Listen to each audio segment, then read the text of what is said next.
Good morning बच्चों आज हम बीए पाठ तृतीय में बेंथम के विचारों का अध्ययन करेंगे। जैसा कि पूर्व में भी मैंने आपको बताया कि बेंथम उपयोगितावाद का प्रतिपादक रहा। तो बच्चों ये तो आप जानते हैं कि उपयोगितावाद का सिद्धांत है अधिकतम व्यक्तियों का अधिकतम सुख।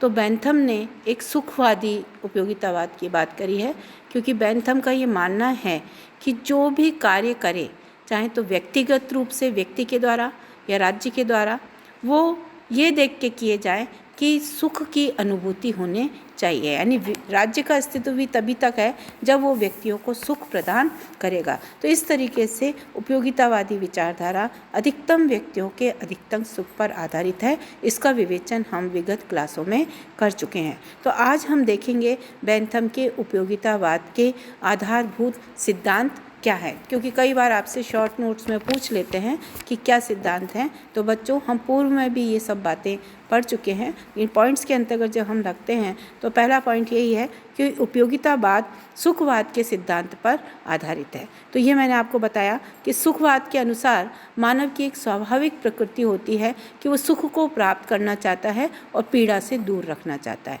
तो उपयोगितावाद ये संदेश देता है कि किस तरीके से व्यक्ति सुख की प्राप्ति करे और दुख को छोड़े, क्योंकि बेंथम ने माना है कि व्यक्ति दो प्रभुत्व शक्तियों के अधीन रहता है, सुख और दुख, जो कि जीवन पर्यंत व्यक्ति के जीवन में चलती रहती हैं। तो व्यक्ति के जो भी कार्य हैं व्यक्तिगत रूप से वो भी इस तरीके से होने चाहिए जो उसको सुख को ज़्यादा दे और दुख को कम दे। यानी कि यहाँ तक बेंथम ने कहा है कि इसमें नैतिकता का कोई भी मापदंड नहीं है।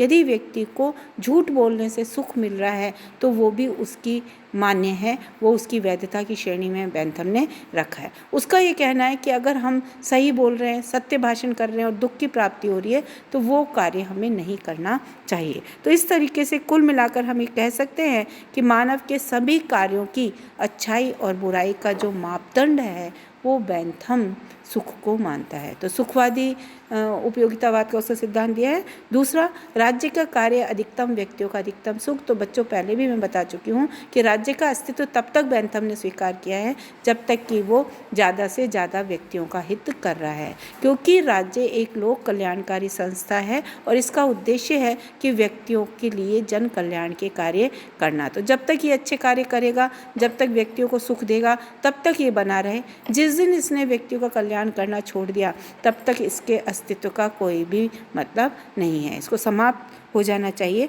तो इस तरीके से बेंथम ने राज्य को भी ये निर्देश दिए हैं कि राज्य कोई भी कार्य करेगा तो उससे पहले वो देख लेगा कि उस कार्य के परिणाम में दुख की अनुभूति हो रही है या सुख की अनुभूति हो रही है।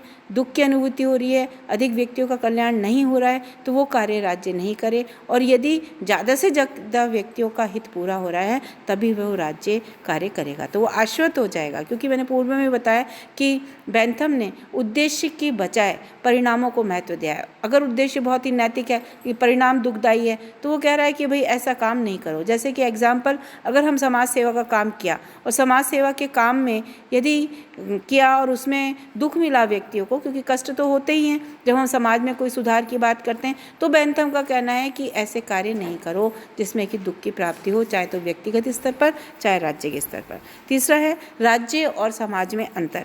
बेंथम ने राज्य और समाज में अंतर की बात करी है। समाज एक सामाजिक संस्था है, एक पुरानी संस्था है। समाज को यदि हम देखते हैं तो इसका विषय क्षेत्र बहुत ज़्यादा व्यापक है, इसमें बहुत सारी परंपराएं हैं।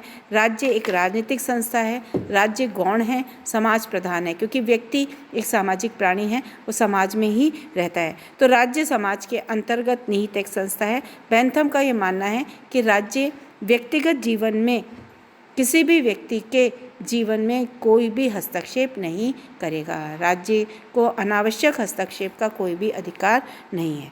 नेक्स्ट है राज्य साधन है, साध्य नहीं। तो बेंथम ने राज्य को साधन माना है व्यक्ति की आवश्यकताओं को पूरा करने का, उसका ज़्यादा से ज़्यादा कल्याण करने का। राज्य के अस्तित्व का आधार भी मानव हित है, मानव हित करेगा तो राज्य अस्तित्व में रहेगा, और जब तक वो राज्य अस्तित्व में है तब तक व्यक्ति का कल्याण करना उसका दायित्व है। तो ये उसने स्पष्ट कर दिया कि व्यक्ति जो है वो राज्य के लिए नहीं है, बल्कि राज्य एक साधन है, व्यक्ति साध्य है। राज्य एक साधन है जो कि व्यक्ति के कल्याण का कार्य करेगा, ज़्यादा से ज़्यादा व्यक्तियों को सुख पहुंचाएगा।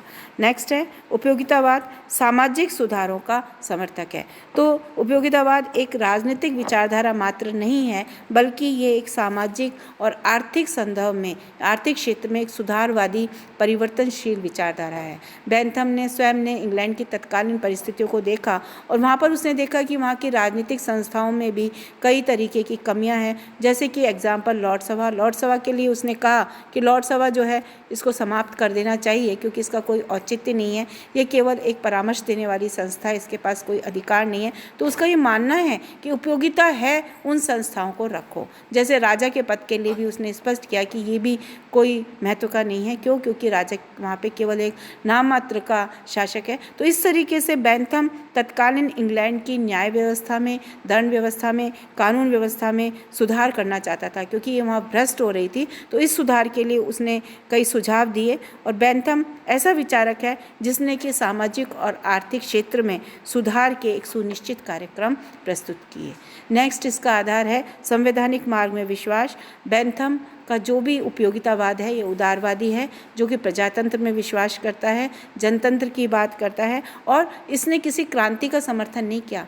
बेंथम ने क्रमिक सुधारों की बात करी है। उसका ये कहना है कि किसी भी संस्था में आमूलचूल परिवर्तन नहीं हो सकता, परिवर्तन क्रमिक रूप से होना चाहिए, क्योंकि क्रांति यदि होती है तो व्यवस्था गड़बड़ा जाती है, पूर्ण रूप से पुरानी व्यवस्था के स्थान पर नई व्यवस्था आ जाती है। तो इस तरीके से बेंथम जो है वो संवैधानिक परिवर्तन की बात कर रहा है। तो बच्चों ये सब बातें तो आज हमारी हो गई।